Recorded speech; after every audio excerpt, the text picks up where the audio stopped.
Time waste नहीं करूँगा। मैं तुम्हें बताना चाहता हूँ कि बाहर होने वाली लड़ाइयों में, बाहर होने वाले पब्लिक कॉन्फ्लिक्ट्स में, लड़ाइयों में तुम कैसे खुद को बचा सकते हो।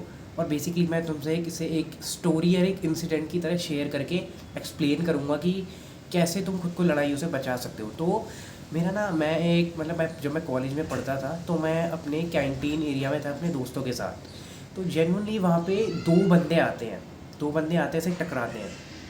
कुछ नहीं होता, बस दो बंदे आते हैं, ऐसे टकराते हैं और सामने वाला बंदा बहुत हाई पिच में बोलता है कि भाई क्या तू ऐसे कैसे कर रहा है, ऐसे कैसे कर रहा है, तेरी ये क्या हुई। फिर यही वर्बल अब्यूज़ होने लग जाता है, गाली गलौच।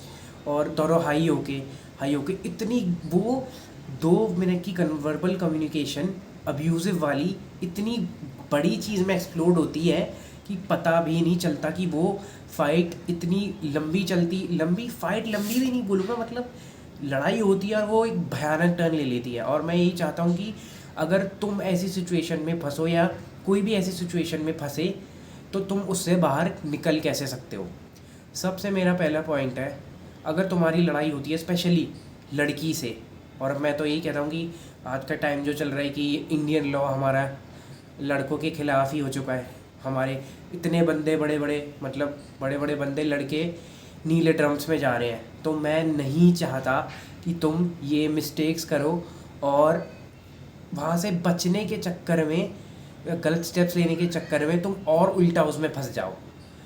तो मेरा पहला पॉइंट है, तुम्हारी जब भी लड़ाई होती है तुम्हें शांत काम माइंड से रहना है, एकदम काम माइंड से। वो सामने वाला बंदा बंदी तुम पे चिल्ला रहा होगा, तुम्हारा मन करेगा, आए अर्ली 20s में हो, मिड 20s मन करेगा कि मैं लड़ूँ और से मारूँ। बट तुम्हें काम माइंड में रहना है एकदम कि मतलब बस तुम्हें उसका काउंटर अटैक करना है, लेकिन तुम्हें अपनी वॉइस हार्ड नहीं रखनी है। क्योंकि हमेशा तेज़ वॉइस वाला बंदा कभी कभी ये नहीं होता कि वो बचेगा, वो हमेशा दूसरे को सप्रेस करता है। और जिस बंदे की वॉइस ज़्यादा तेज़ होती है वो बंदा बेसिकली ये दिखाता है कि मैं तुझसे तेज़ हूँ और मैं तुझसे तेज़ हूँ और मेरी कोई गलती नहीं है। और जेन्युइनली तुम्हारी अगर कोई गलती है तो तुम्हें अपने ग्राउंड लेवल पे खड़ा होना है और तुम्हें इस चीज़ को एक्सेप्ट करना है कि चलो हाँ मेरी गलती थी। अगर गलती नहीं है तो भी तुम्हें शांत रहना है।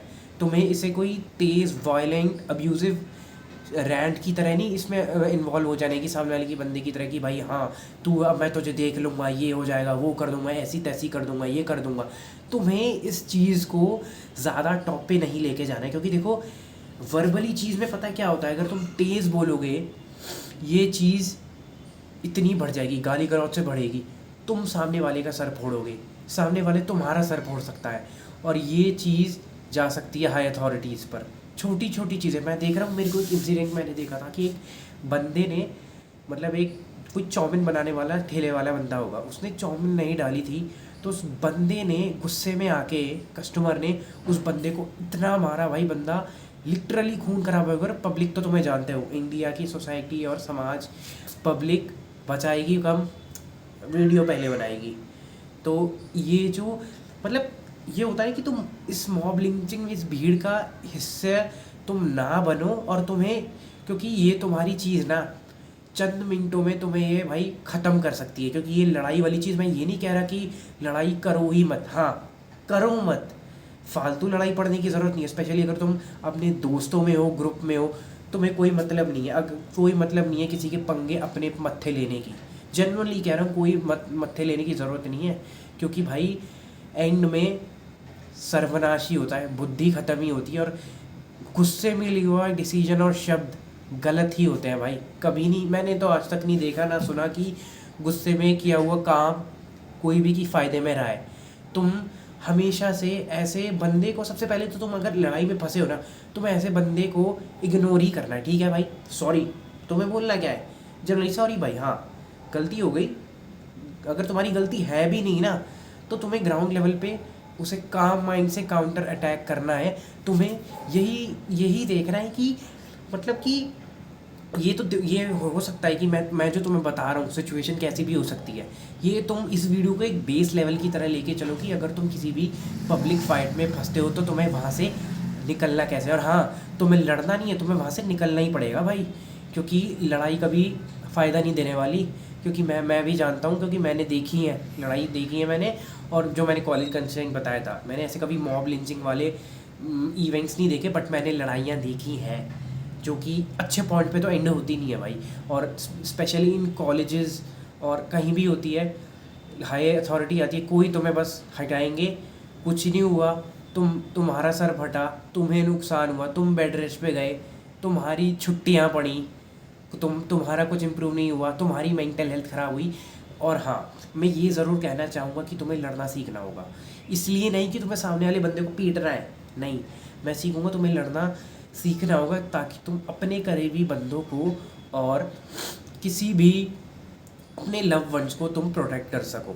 लड़ाई एज अ मैन हमारा काम है, हमारा काम है, हमें लड़ना आना चाहिए। मैं नहीं कह रहा कि तुम्हें ब्लैक बेल्ट हो रहा है, हाँ, लेकिन अगर कर सकते हो तो बिल्कुल सीखना ज़रूरी है, लड़ना बहुत ज़रूरी है। हमारी इंडियन सोसाइटी में इस चीज़ को नहीं बताया जाता क्योंकि पुलिस कोई कुछ हेल्प नहीं करती, मेजरली इस चीज़ में कोई हेल्प नहीं करती पुलिस। मैं यही कहना चाहता हूँ कि तुम लड़ो, लेकिन उस लड़ाई को भयानक रूप में ना ले जाके वर्बली उस लड़ाई को शांत रखो। और इस चीज़ में तुम्हारी बॉडी लैंग्वेज एक अलग लेवल में काम करेगी। जब भी तुम किसी बंदे से लड़ रहे हो, हाथ तुम्हारे ऐसे ऊपर नहीं होने चाहिए, लाइक ऐसे, क्योंकि ये पक्का इंडिकेट कर देगी सामने बंदे को कि तुम भाई उस पर मतलब हमला करने ही जा रहे हो, तुम वायलेंट हो रहे हो। और ये चीज़ वर्बली तो तुम्हारी चल ही रही है, हाई एग्रेशन पर है, तुम इस चीज़ को और ऊपर ले जाओगे इस एक्सप्रेशन को ऐसे करते हुए। तुम्हें अपने हाथ को सिंपल मतलब हाथ आगे रखने हैं कि बाई चांस अगर सामने वाला बंदा हाथ उठाता है तो तुम एटलीस्ट उसके हाथ को मतलब ब्लॉक कर सको, एटलीस्ट उसके हाथ को पकड़ सको। और स्पेशली लड़कियों में तुम्हें खुद को सिर्फ ऐसे बचाना ही पड़ेगा, तुम उल्टा नहीं मार सकते। तुमने अगर मारा तो भाई ये समाज और हमारा जुडिशरी लॉ इतना कुत्ता है ना भाई, आदमियों की ही गांड मारेगा, सॉरी गलत वर्ड के लिए सॉरी, बट आदमियों की ही बैंड बजाएगा ये, मैं यही कह रहा हूँ। तो तुम्हें अपने हाथ को आगे रखना है, काम भी, हाँ क्या प्रॉब्लम है, क्या है, मतलब वो वर्ड्स से तुम्हारी सिचुएशन भी होगी, बट हाँ वॉइस रेज मत करना, शांति से रखना, अपना हाथ आगे रखो एंड बात को होने दो। ठीक है, गलती है तो मान लो, गलती है तो मान लो, क्योंकि तुम नहीं माने, तुम तेज बोले, सामने वाला तेज बोला, तो भाई ये अंत कहीं नहीं जाना, अंत नहीं होगा, अंत तुम्हारे लिए ख़राब होगा, लड़की के केस में खुद ही के लिए ख़राब होगा। तो तुम्हें हाथ आगे रखना है, अपना की बात को हैंडल करना है। और क्योंकि मैं ये चीज़ इसीलिए कह रहा हूँ क्योंकि देखो एट द एंड तुमने अगर लड़की पे हाथ उठा दिया, लड़की पे लड़के पे हाथ उठा दिया, वो 10-15-20 मिनट के कुछ तुम्हारे अपशब्द तुम्हें ले जाएंगे जेल में, पुलिस तुम्हें 2 थप्पड़ मारेगी, वो कुछ 15 मिनट तुम्हारे आने वाले 5 या 6 साल भी बर्बाद कर देगी, मेंटली फिजिकली। तुम्हारे माँ बाप के लिए भी वो चीज़ बुरी होगी, तुम्हारे लिए भी वो बुरी होगी। एट द एंड मैं यही बोलूँगा, देखो ये स्ट्रीट फाइट्स और स्ट्रीट स्मार्ट बनना पड़ेगा, शांति से। मेन मुद्दा है कि अपने दिमाग को ठंडा रख के सिचुएशन को ऑब्ज़र्व करने का तो खैर जैसे टाइम नहीं होगा, सिचुएशन को ऑब्ज़र्व करोगे, तुम्हें दिमाग ठंडा रखना पड़ेगा कि क्या है। और जैसे मैंने बताया बॉडी लैंग्वेज, शोल्डर पीछे, चेस्ट अप, हाँ, बट तुम्हारी बॉडी ये नहीं होनी चाहिए कि ये एक्सप्रेस कर रही है और तुम्हारी आवाज़ की तुम सामने वाले बंदे पे वायलेंट होने के लिए तैयार हो।